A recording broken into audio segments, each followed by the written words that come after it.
Dear students and parents, welcome to Dr. TCS Career Guidance.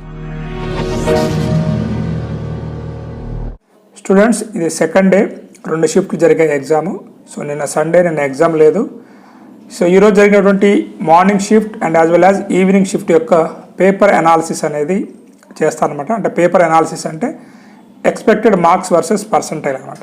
So ముఖ్యంగా మనం papers గురించి మాట్లాడుకున్నట్లయితే maths moderate to length వెళ్ళింది.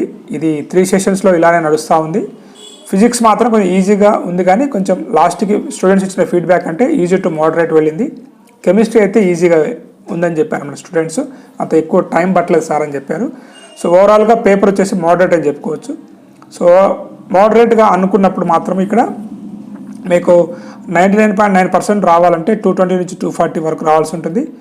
99.7 190 to 210, 99.5 180 to 190, 99% అయితే 170 to 180. అదేవిధంగా మీరు చూసుకోవచ్చు, 98 అయితే 145 to 150, 97 అయితే 125 to 135 అండ్ మిగతా పర్సంటేజ్ కూడా చూసుకోవచ్చు అనమాట.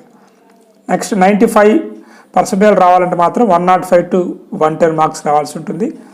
96.5 అయితే 120 to 125, 92% అయితే 80 to 85 అనమాట. ఇక్కడ ఇచ్చేటువంటి మార్క్స్ అనేది మీకు వేరియేషన్ అనేది ఉంటుంది, కొంచెం +5 to 10 మార్క్స్ అనేది వేరియేషన్ ఉంటుంది.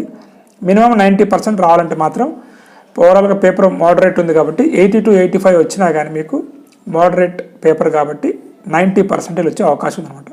ఇది వచ్చేసి మీకు మార్నింగ్ షిఫ్ట్ యొక్క అనాలసిస్. ఈవినింగ్ షిఫ్ట్ కనుక తీసుకున్నట్లయితే ఈవినింగ్ అయితే మనకి మ్యాథ్స్ వచ్చేసి సేమ్ యాజ్ యూజువల్గా స్లైట్ మోడరేట్ టు లెంత్ వెళ్ళిపోయింది. కాకపోతే మార్నింగ్కి భిన్నంగా ఈవినింగ్ ఫిజిక్స్ కొంచెం ఈజీ అని చెప్పారు, బట్ కెమిస్ట్రీ వచ్చేసి కొంచెం ఈజీ టు మోడరేట్ వెళ్ళింది అనమాట. ఓవరాల్గా పేపర్ వచ్చేసి మనకి స్లైట్లీ మోడరేట్ అని చెప్పారనమాట. సో ఇక్కడ వచ్చేసరికి మనకి 99.9%కి వచ్చేసి 240 to 260, సో 99.7%కి 210 to 220, సో 99.5%కి 200 to 210, 99%కి 180 to 185, సో 98.5కి వచ్చేసి 165 to 170, సో 98%కి 155 to 160, 97%కి 140 to 145 అనమాట.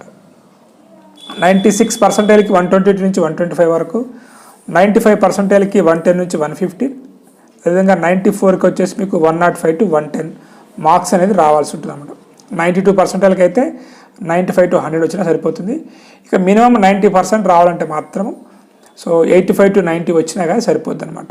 సో ఇది ఈ 2 షిఫ్ట్లో జరిగినటువంటి పేపర్ యొక్క అనాలిసిస్ అనమాట. సో ఓవరాల్గా సో మార్నింగ్ వచ్చేసి మోడరేట్ అయితే ఆఫ్టర్నూన్ వచ్చేసి మీకు స్లైట్లీ మోడరేట్ అని చెప్పొచ్చు అనమాట. సో రేపు జరుగుతున్నటువంటి జేఈ ఎగ్జామ్స్ యొక్క 2 షిఫ్ట్ల అనాలిసిస్ కూడా చేస్తాను. సో మన ఛానల్ అందిస్తున్నటువంటి career test and as well as counselling guidance యొక్క రెండింటి యొక్క సర్వీసెస్ 1, 2 గురించి ఇప్పుడు నేను మాట్లాడతాను. సో చూడండి, ఫస్ట్ టైం కనుక మన ఛానల్ చూస్తున్నట్లయితే సో ఇప్పటివరకు మన ఛానల్ సబ్స్క్రైబ్ చేయనట్లయితే ఛానల్ సబ్స్క్రైబ్ చేసుకోండి. అదేవిధంగా నేను చేస్తున్న వీడియోస్ మీకు నచ్చినట్లయితే ఒక లైక్ చేసి మీ ఫ్రెండ్స్ అందరికి షేర్ చేయండి. మన ఛానల్ ద్వారా ఇప్పటి వరకు వేలాది మంది స్టూడెంట్స్కి స్కిల్ టెస్ట్ కండక్ట్ చేసి, అది కూడా artificial intelligence and machine learning software ఉపయోగించి స్కిల్ టెస్ట్ కండక్ట్ చేసి పిల్లల్లో జేఈ మెయిన్స్ అండ్ ఐఐటికి సంబంధించినటువంటి స్కిల్స్ ఉన్నాయా లేదా, 8th క్లాస్ నుంచి మనం జేఈ మెయిన్స్ కోచింగ్ తీసుకుంటూ ఉంటాం అనమాట. ఐఐటి ఫౌండేషన్ వారిలో ఆ స్కిల్స్ బిల్డప్ అవుతున్నాయా లేదా, 10th క్లాస్ అయిపోయిన తర్వాత వీళ్ళకి ఎంపీసీయా, బైపీసీయా, సిఈసీయా ఏ గ్రూప్ తీసుకోవాలి, ఇంటర్మీడియట్ తర్వాత ఇంజనీరింగ్లో ఏ బ్రాంచ్ అయితే వీరికి సూటబుల్ అవుతుంది, అదేవిధంగా బీటెక్ చదువుతున్నట్లయితే రేపు క్యాంపస్ ప్లేస్మెంట్స్కి వీరు ఎటువంటి స్కిల్స్ ఇంప్రూవ్ చేసుకోవాలి అనేటువంటి అన్ని విషయాలు కూడా మన స్కిల్ టెస్ట్ ద్వారా మీరు తెలుసుకోవచ్చు. ఈ ఎగ్జామ్ మీరు ఇంటి దగ్గరే ఉండి ఆన్లైన్లో ఒక 1 hour ఎనీ టైం మీరు రాయొచ్చు. దానికి కొంత ఫీజు అనేది నేను ఛార్జ్ చేస్తాను. నా వాట్సాప్ నెంబర్ డిస్ప్లే అవుతా ఉంది, మీరు కాంటాక్ట్ అయినట్లయితే ఆ వివరాలన్నీ మీకు పంపించడం జరుగుతుంది. మన ఛానల్ ద్వారా అందిస్తున్నటువంటి ఒక ఫెసిలిటీ. రెండోది వచ్చేసి మీలో చాలామంది చాలా యూనివర్సిటీస్ ఎగ్జామ్ రాయబోతున్నారు. జేఈ మెయిన్స్ కావచ్చు, సియూఈటీ కావచ్చు, ఎంసెట్, అదేవిధంగా all deemed university entrance exams. వాటికి సంబంధించినటువంటి కెరియర్ గైడెన్స్ అంటే అడ్మిషన్ కౌన్సిలింగ్ గైడెన్స్, మీరు అడ్మిషన్ తీసుకునేంత వరకు మీకు నా సలహాలు సూచనలు కావాలన్నా కానీ ఆ ఫెసిలిటీ కూడా మన ఛానల్ ద్వారా మీకు అందిస్తున్నాను. ఈ రెండింటి వరకు మీరు నన్ను సంప్రదించవచ్చు. సంప్రదించినట్లయితే సో మీకు నా గైడెన్స్ అనేది ఇవ్వటం అనేది జరుగుతూ ఉంది.